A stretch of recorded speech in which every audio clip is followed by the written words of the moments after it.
Safdah TV. Mengolok-olok pemerintah, menghina pemerintah, ini adalah kemungkaran dari banyak sisi. Yang pertama, sekedar pemerintah kita seorang muslim lalu kita mengolok-oloknya, itu sudah termasuk dosa besar. Allah ingatkan dalam Al-Quran, La yaskhar qawmun min qawmin asa ayyakunu khairan minhum. Janganlah satu kaum memperolok-olok kaum yang lain. Bisa jadi yang diperolok-olok itu lebih baik daripada yang memperolok-olok. Rasulullah SAW juga mengingatkan, La tu'dzul muslimin wa la tu'ayyiruhum wa la tattabi'u auratihim. Jangan kalian menyakiti kaum muslimin, jangan pula menjelek-jelekkan mereka, dan jangan mencari-cari aib mereka. Faman tatabba'a aurata akhihil muslim tatabba'allahu auratahu wa man tatabba'allahu auratahu yafdahu walau kana fi jawfi rahlih.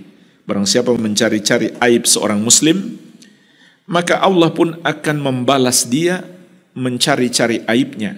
Kalau Allah telah mencari-cari aibnya, maka Allah akan menyingkap keburukannya walaupun di dalam rumahnya yang paling dalam. Namun sangat disayangkan, orang menganggap itu bahan berita. Bahkan cari uang dari situ untuk kepentingan sponsornya yang menjadi lawan politik pemerintah.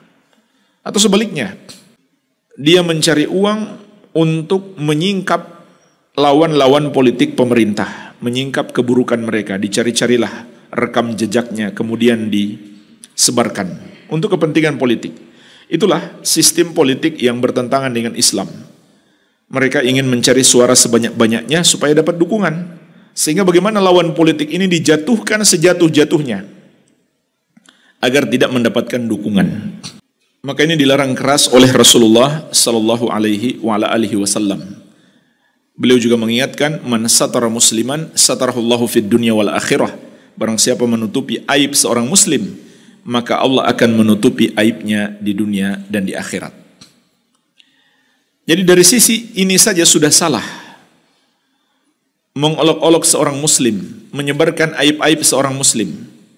Kemudian mungkin akan mengantarkan kepada sesuatu yang lebih berbahaya, yaitu merusak stabilitas keamanan. Kalau yang diolok-olok itu pemerintah, itu bisa merusak stabilitas keamanan. Mungkin masyarakat akan terprovokasi untuk melawan pemerintah. Maka semakin banyak orang yang mencela pemerintah di medsos, bahkan bisa jadi sampai mereka turun ke jalan mengangkat senjata. Oleh karena itu dahulu ada satu kaum yang ulama menamakan mereka Khawarij, disebut Al-Khawarij Al-Qa'adah. Orang-orang Khawarij yang kerjanya duduk-duduk saja. Tapi justru mereka ini yang paling berbahaya. Mereka nggak pernah mengangkat senjata melawan pemerintah. Tapi justru mereka yang lebih berbahaya. Kenapa? Mereka provokatornya. Mereka provokatornya. Manas-manasi orang untuk melawan pemerintah. Nah sekarang ini bisa lebih berbahaya karena lebih cepat tersebar dengan adanya medsos dan lain-lain. Sekedar dosanya itu diikuti oleh orang lain, maka dia akan menanggung dosa orang-orang yang mengikutinya tanpa mengurangi dosa mereka sedikit pun. Bagaimana lagi kalau mengantarkan kepada perselisihan, pertikaian, pertumpahan darah antara pemerintah dan masyarakat, atau antara masyarakat yang mendukung dan yang kontra terhadap pemerintah, padahal mereka sama-sama muslim. Maka ini sangat berbahaya. Mungkin tidak sekarang, tapi di masa yang akan datang ini harus kita khawatir. Atau minimalnya membuat orang jadi antipati terhadap pemerintah, sehingga ketika pemerintah mengeluarkan program-program yang baik, mereka nggak mau dukung. Ini kan mudarat.